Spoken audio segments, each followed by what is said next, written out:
Sebagai penutup, bonus terakhir.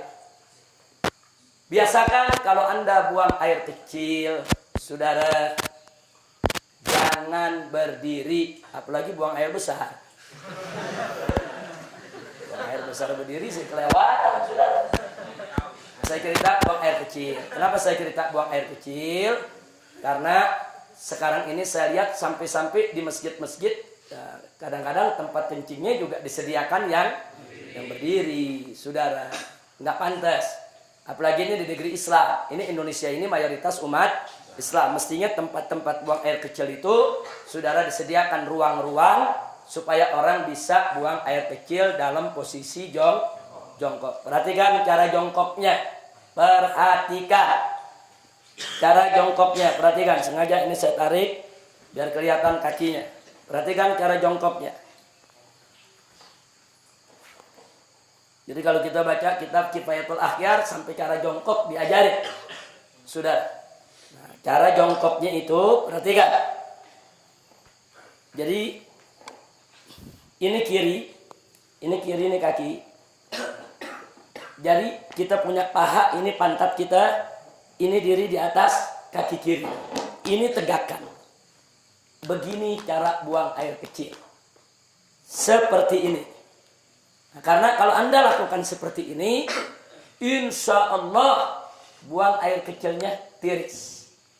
Kita jauh dari penyakit silisil bol. Nah, penyakit yang kencing gak habis-habis. Sebab kalau Anda tidak tiris, ya perasaan kalau kita jongkok aja biasa, kencing, selesai.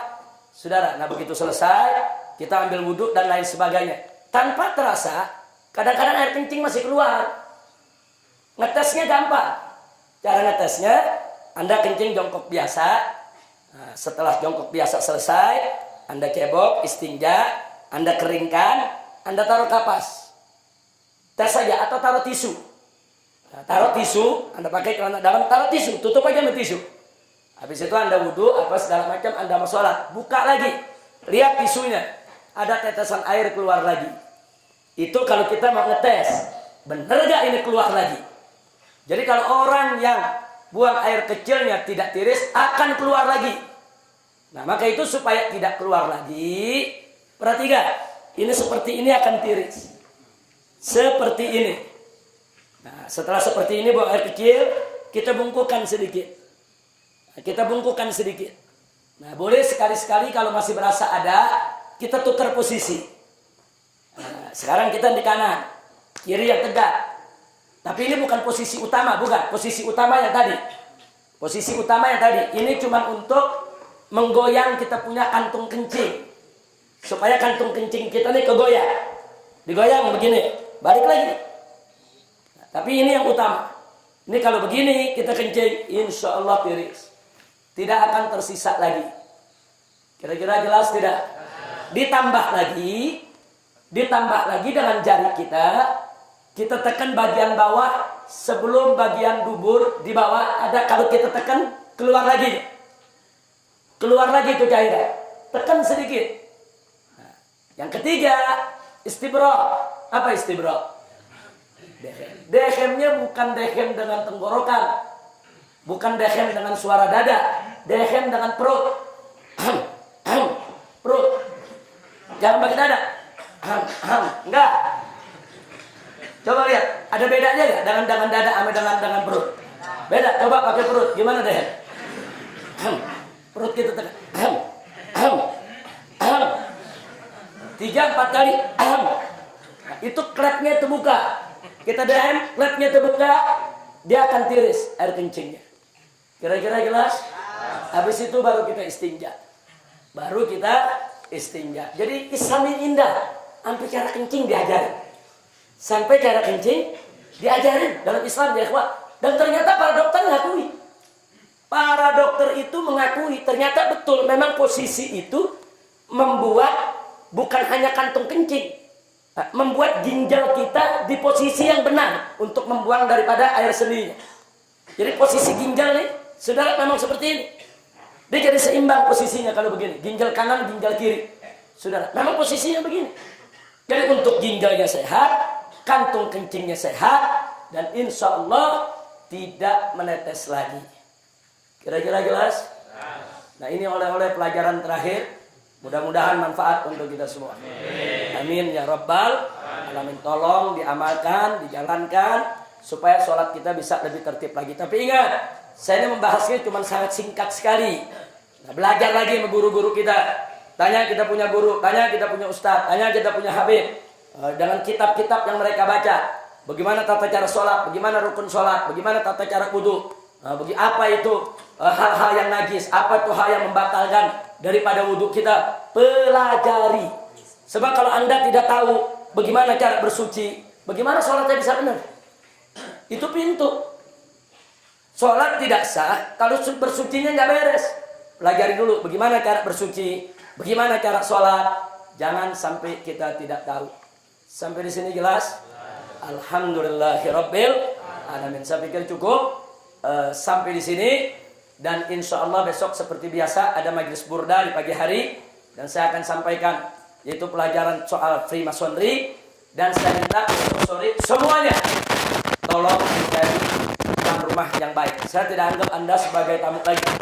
Anda sudah 20 hari di sini, Anda sudah menjadi tuan rumah. Besok kita akan kedatangan tamu dari luar, ada kiai, ada tokoh, ada umaro, mereka datang mau ikut hadir, yaitu dalam buka puasa bersama, khatmul Quran bersama. Tolong Anda semua menjadi tuan rumah, dan khusus santri mukim MS.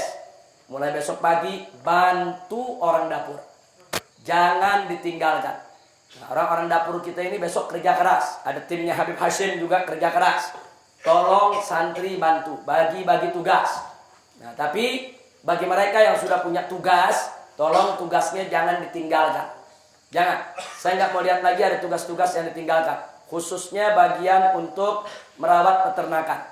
Ini selama Ramadan ada beberapa ternak kita yang mati karena kelaparan. Saya datang, saya keliling, saya lihat. Ada kambing-kambing yang memang tidak dilepas dari kandangnya, lupa dikasih makan, kelaparan, mati. Kita berdosa. Jadi saya ingatkan, tugas jalankan dengan baik. Nah, terus Umar tolong koordinasikan. Kawan-kawannya besok harus ada yang bantu orang dapur. Siapa yang urus nampannya, siapa yang urus kormatnya, siapa yang urus airnya nanti untuk buka puasa bersamanya, dan seterusnya. Nah, insya Allah besok santri MS ada Ustadz Asep untuk dibagi-bagi tugas dengan baik. Tapi saya minta ini semua yang ada di sini untuk menjadi tuan rumah. Siap jadi tuan rumah? Ya. Siap untuk sambut tamu? Ya. Shallu ala nabi. Jadi besok acara penutupan kita. Nah, adapun pelepasan santri hari Sabtu pagi. Sabtu pagi semua akan dilepas. Kita akan foto bareng. Anda foto rame-rame dengan semua guru di lokasi di luar sana. Terus nanti mau foto sendiri-sendiri juga boleh. Ada mau foto sama Habib Hasim, ada mau foto sama Habib Kamil, ada mau foto sama Habib Hanif, ada mau foto sama Habib Abdullah. Jadi kita session foto untuk kenang-kenangan. Semua kita lakukan di hari Sabtu pagi. Selesai itu silakan. Yang mau pulang-pulang, yang mau terus nginep di sini juga boleh. Yang belum punya tiket kembali atau dia nggak bisa kembali kecuali setelah Lebaran, silakan untuk tinggal di MS dulu. Sampai di sini jelas tidak? Nah, santri mukim tolong ingat, dan para relawan tolong santri mukimnya bisa dibantu. Nah, jadi ini yang ingin saya sampaikan. Mudah-mudahan manfaat untuk kita semua. Nah, akhirnya saya atas nama seluruh daripada tim guru yang ada di sini, kalau selama kita mengikuti pesantren Ramadan, ada kata ucap ataupun ada perilaku yang tidak berkenan, yang tidak bagus, yang menyakitkan, yang menyinggung saudara, tolong dibukakan pintu maaf yang sebesar-besarnya. Jadi kami minta maaf atas segala kekurangan-kekurangan, kesalahan dan kehilafan yang kami lakukan, dan semoga Allah Subhanahu wa taala memaafkan kita semua, dan semoga Anda pulang ke wilayah kampung Anda masing-masing, ke tempat Anda masing-masing. Anda bisa menjadi benteng umat untuk menjaga akidah umat dan untuk menegakkan kalimat Allah Subhanahu wa taala. Amin ya rabbal alamin. Nah, itu saja yang bisa saya sampaikan. Tidak silakan.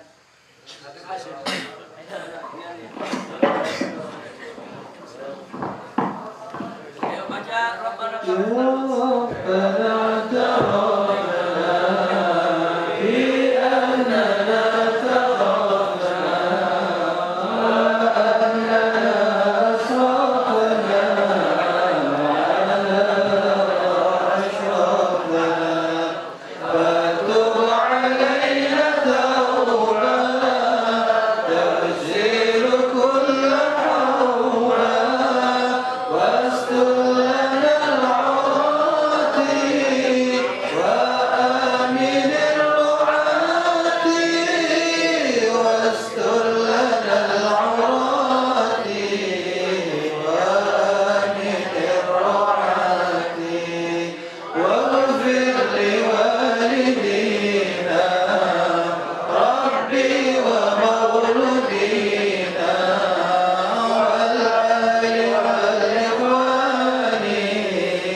Bagian.